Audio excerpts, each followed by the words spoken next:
Should come as no surprise that the gentleman, Oscar Hammerstein II, that wrote those words was Unitarian.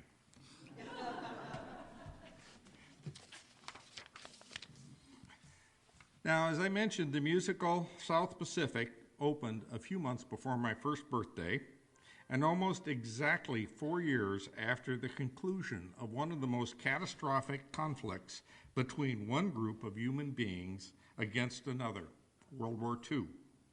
During that conflict, an estimated 50 million people were killed, and virtually every major city in Europe and Japan was reduced to rubble. Two of those cities, Hiroshima and Nagasaki in Japan, were vaporized by the most horrific weapon ever used in war, the atomic bomb. And World War II was just actually part two of a half-century-long global conflict that started in 1914 with the First World War, an enormous folly that was brought about by the leaders of similar-sized militaries bumbling into a war fought with 20th century weapons, but using 19th century tactics. Although President Wilson sold it to the people of the United States 100 years ago as the war to end all wars, historians are virtually united in seeing the war as one colossal waste of 20 million people. More importantly, the stupidity and cruelty of World War I left people questioning many of their beliefs about the innate goodness of human nature, the inherent superiority of Western civilization, and the inevitability of human progress. Many came to regard the growth of democracy itself as a monumental error in thinking, and saw a need for humanity to return to a pre-Enlightenment world of strong leaders and compliant followers. As a result, the part two of this global conflict, World War II, became a titanic contest between democracy and two more totalitarian challengers, communism and National Socialism. In the United States, prior to our entry in World War II, many sincere leaders believed that our nation needed to abandon this experiment we had with democratic capitalism and instead embrace one of the two other systems. Joseph Kennedy Sr., the father of President John Kennedy, and in 1940 was President Roosevelt's ambassador to England, was quite vocal about what he saw were the virtues of Nazi Germany. In contrast, Roosevelt's own vice president at the time, Henry Wallace, was convinced that Stalin's Russia was the way of the future. Of course, all that was prior to Pearl Harbor. We were a deeply divided country in a deeply divided world. About the only thing there was any consensus about in the world, and even in this country, was that if these systems ever went to war, the United States was far too weak militarily to participate in the defense of democracy. Yet, ironically, because I really do think, and I have since I was a teenager, believed that God has a very ironic sense of humor, the United States was not only pivotal in the fighting for democracy, but in the end of the war was the only major nation left largely intact. Germany, England, Russia, and Japan were devastated. As I said, cities were bombed into rubble. Civilians as well as combatants died by the millions.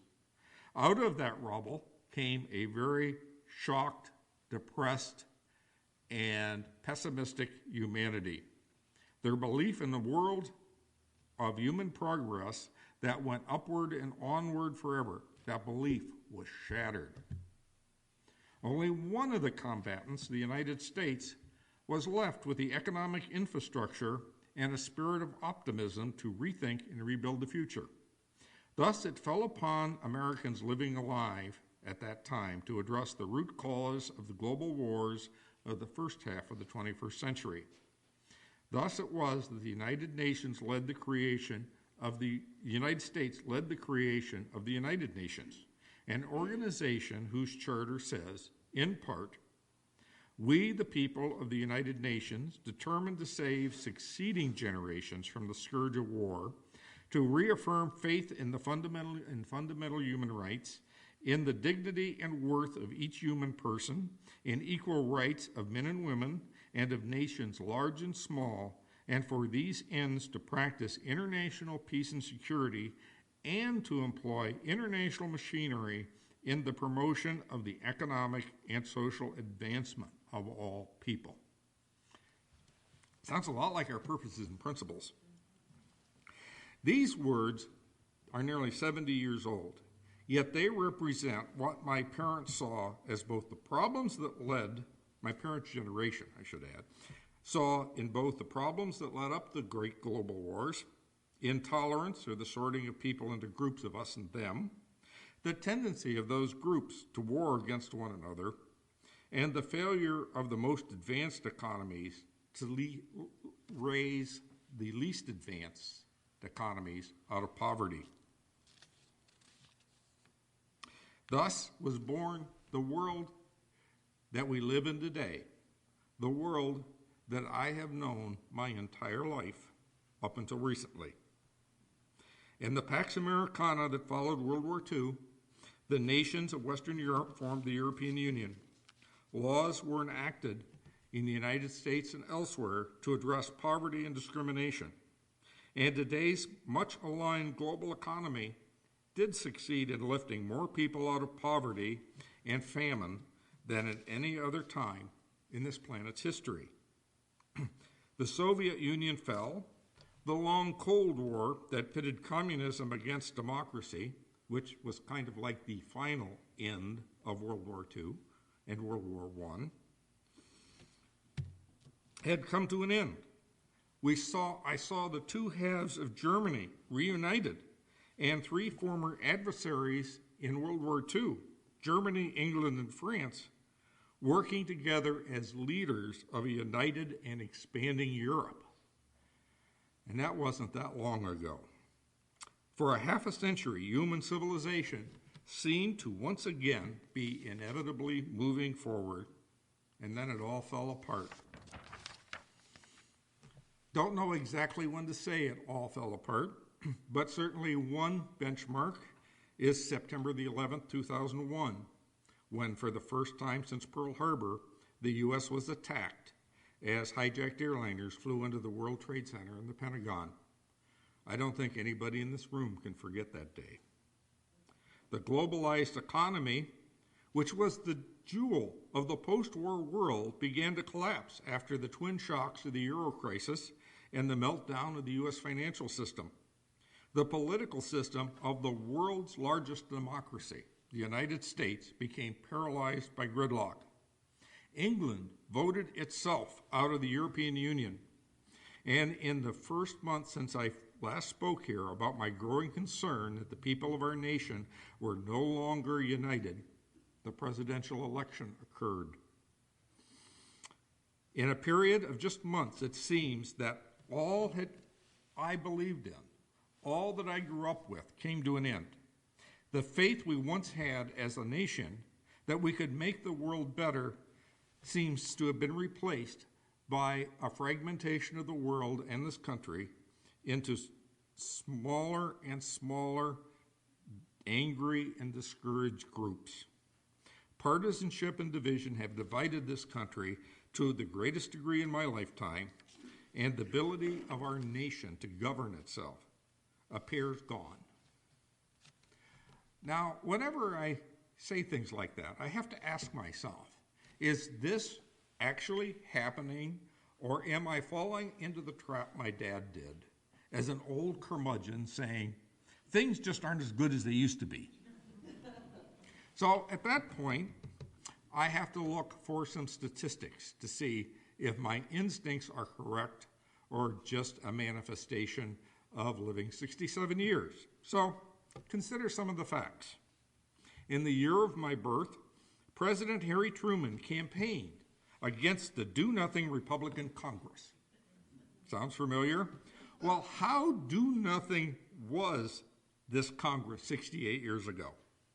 During its 2-year life, The 80th Congress passed over 900 bills, including the Marshall Act to finance the rebuilding of Europe, the Presidential Succession Act, the Women's Armed Services Integration Act, which allowed women into the armed services for the first time, the Federal Pollution Control Act, the Commodity Credit Corporation Charter Act, and approved the 22nd Amendment to the Constitution. They did all of this in 2 years. And all of these bills were passed by big bipartisan votes. That was a do-nothing Congress in 1948. In a recent Yale University poll, discovered, and I can question the methodology of this, but it's still a shocking number, that only 9% of married couples said they were a politically mixed couple. That is, one person being a Republican and the other person being a Democrat. 9%. Compare this to the 12% of interracial couples, or the 45% of the couples that partners have different faiths. Only 9% are Republicans and Democrats. Perhaps this is the hardest thing for me to understand, probably because most of my best friends are Democrats. And to be honest, political affiliation wasn't even among the top 10 things that attracted me to Pam, which is probably good because she considers herself apolitical. I don't understand why that would be such an important thing to married couples, but apparently it is. And then I found this little thing when I was out visiting the kids in Salt Lake City out of the newspaper. In 2010, now this is just 7 years ago, 2010, an overwhelming 85% of those surveyed agreed with the statement, elected leaders should pursue friendships with members of the opposite party. Today, only 56%, a bare majority, agree with that statement. Incredible. In a very short length of time, the people of our country have fragmented into ever smaller and smaller and more hostile groups. I find myself, as a result of this, reassessing a lot of the long-held beliefs and assumptions and political affiliations I've made over the years, and I find myself increasingly asking myself, what in the world went wrong? Now, back in October, before the final nail was hammered into the coffin, I did a talk that looked at the characteristics we likely inherited from our chimpanzee ancestors.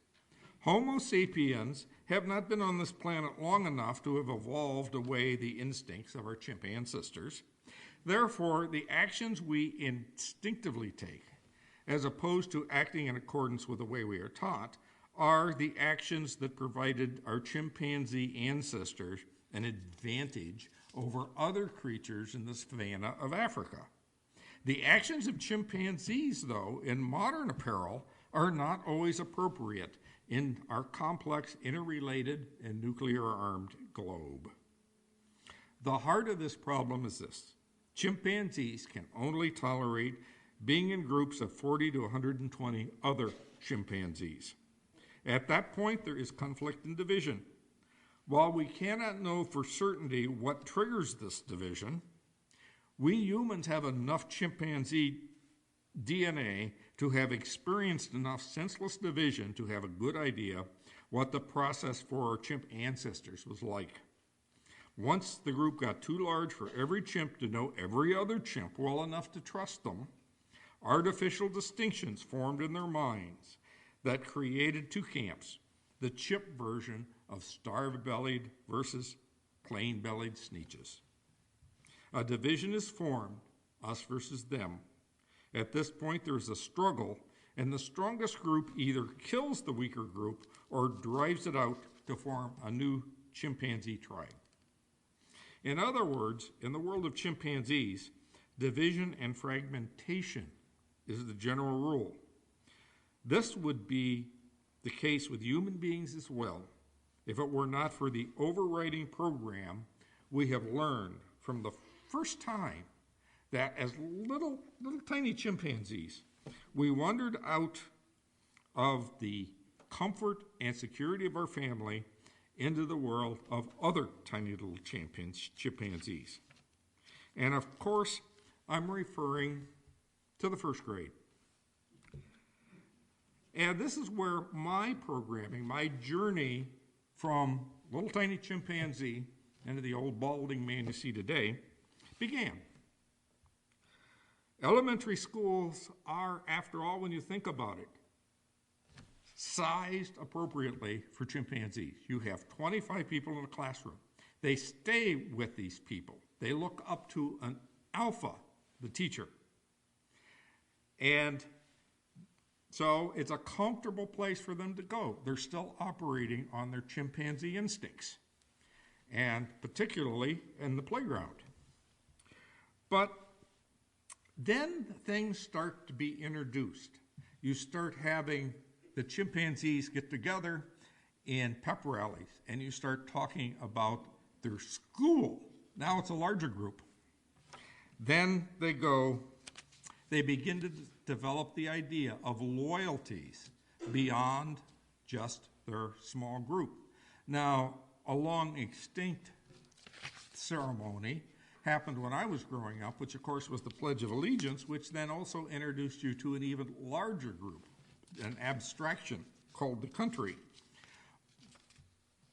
But assemblies and pep rallies and all these new groupings began to get us used to groups other than larger than 25, 30, 40 people. And this began to program us away from our instinctual us versus them programming. A few years later, it gets more complicated. We get exposed to other small groups like band and sports and so forth, which were small enough where we again could feel comfortable as a chimpanzee. But these were all part of the high school, which was a much bigger socialization project, particularly for those of us that were baby boomers. We no longer had the safety of the class, but instead we had small groups. We had the security of being part of this large group, and at some point, we had school colors. We had interscholastic contests. We had symbols and activities that created a sense of school identity. Sadly, we even had football teams. And of course, we had our high school fight song, which for me began, "We're here to back you, Ashland, and we're here 1,000 strong." This process of programming me from a chimp to what passes as a civilized human being involves a number of simultaneous and seemingly contradictory processes. I needed to be grounded in a small group I could know, be comfortable with, the class, the debate team, and in later life, the work group, the church, and so forth. And then the process continued to ever larger and larger groups that I could identify with. Eventually, this process for me worked to an extent and turned me from the preschool chimp I started with in Cleveland, Ohio, and that was back when cars were first growing tail fins, into the slightly balding and somewhat confused and befuddled old man I am today, which I consider progress. Thinking about how we get from the chimp, comfortable with only 40 to 120 people, to a world citizen that must trust billions of strangers for survival. After all, there's probably nothing in this room other than a few pieces of furniture that were built by Alden Nelson that were actually created by anybody we know or knew or could learn to trust. Instead, we have somehow, through the socialization process, began to learn to trust the work of strangers. So, as a result of all of this thinking, I put together what I whimsically call Drake's hierarchy of love and trust, which is related to, but completely different than Maslow's hierarchy of needs. So, keeping in mind that it's an amateurish attempt at hierarchies. I'll give you my sense of what I think the hierarchy is that changes us from a chimp to a fully functioning human being in today's world, if we're lucky to get through it all. And it all begins with what I think most people accept now as a truth, that in order for a person to love another person, they must love themselves first. They must have a sense of self-esteem, which is different than ego or psychosis or any of the other things. It's a very, very specific mindset that then allows you to honestly and truly love another human being. So, starting with that, I start my hierarchy. First, a person must love themselves before they can love and trust another person. A person must love and trust another person before they can love and trust groups of people they know, groups of people they don't know. A person must love and trust people they don't know before they can trust the institutions that we've created to govern all of us. A person must believe in the government of their own nation before they can be open to loving and trusting the peoples of all nations. A person must love the people of all nations before they can love their species, and a person must love their species before they can love all of creation. Now, packaged in there are a lot of things you want to throw rotten tomatoes for me for. Actually, when I came up with the list, there were a number of things that I wanted to throw rotten tomatoes at me for. Number one, admitting that institutions and governments are important and nations are important. After all, I come from a long line of libertarian thinking. And the idea that us chimps actually have to be in some way governed and controlled hits me the wrong way. But I think we're all at a time where we're asking ourselves questions like, how did we get here? And what was wrong in my thinking that might have contributed to leading us here? So, as part of my effort, I came up with this whimsical hierarchy.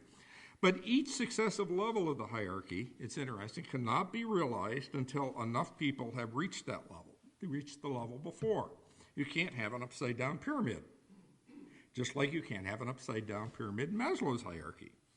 The post-war prosperity enabled Americans en masse to populate each level of the hierarchy, and that led to something called the liberal consensus among those who governed this country during most of my lifetime.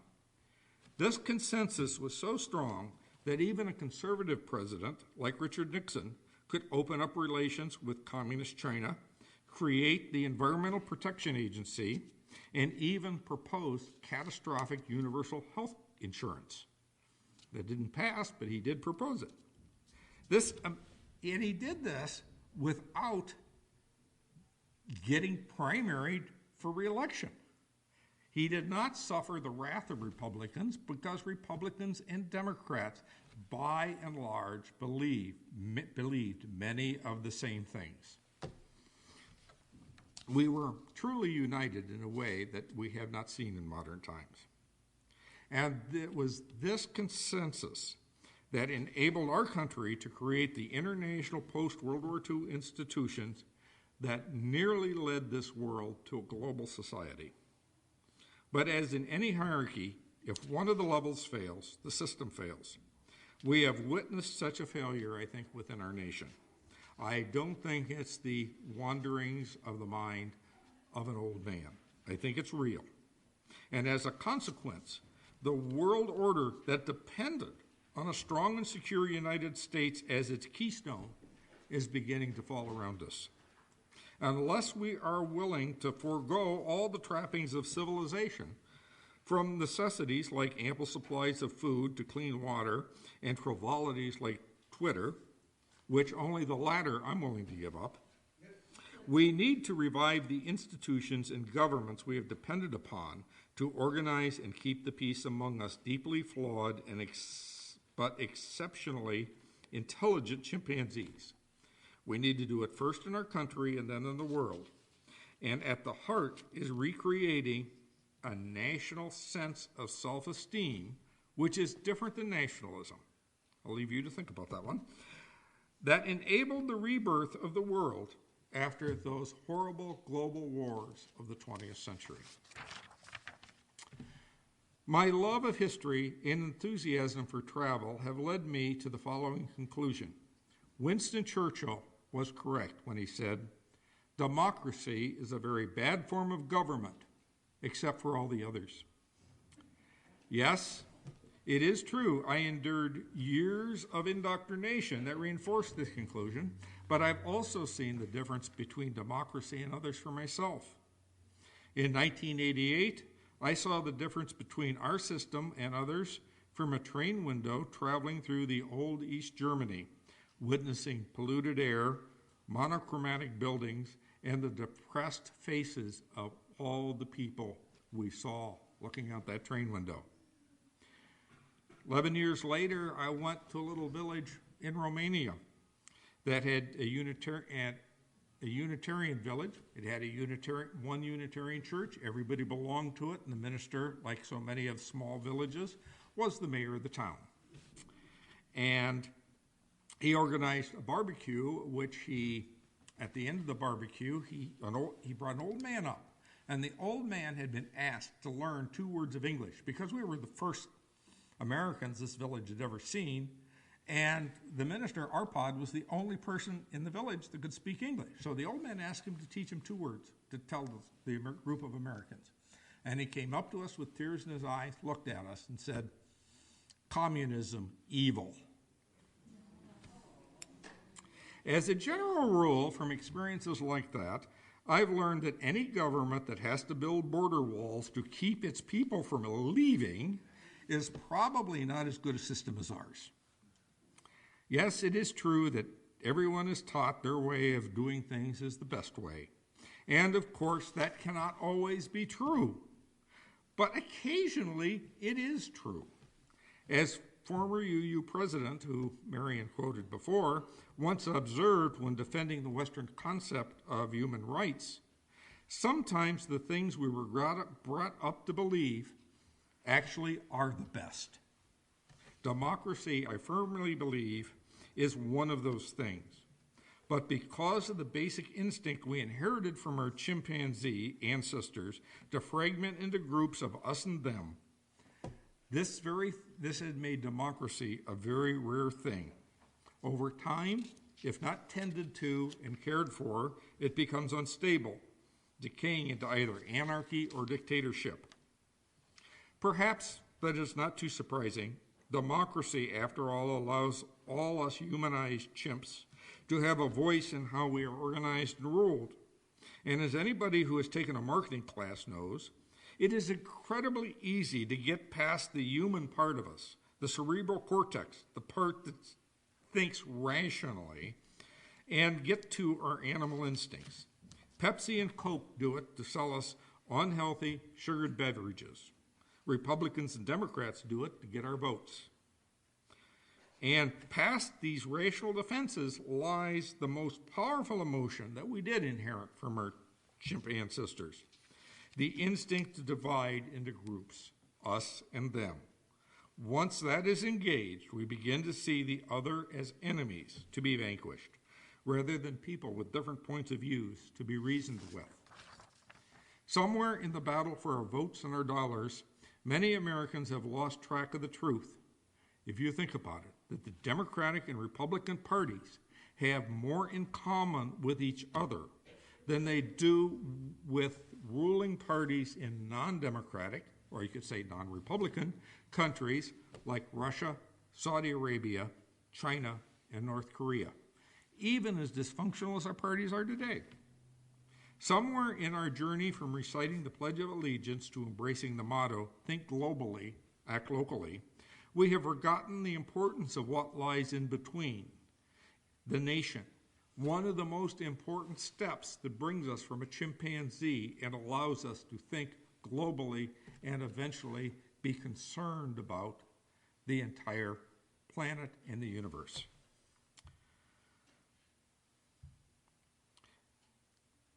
Now, I admit that like any powerful force, nationalism can do horrendous harm.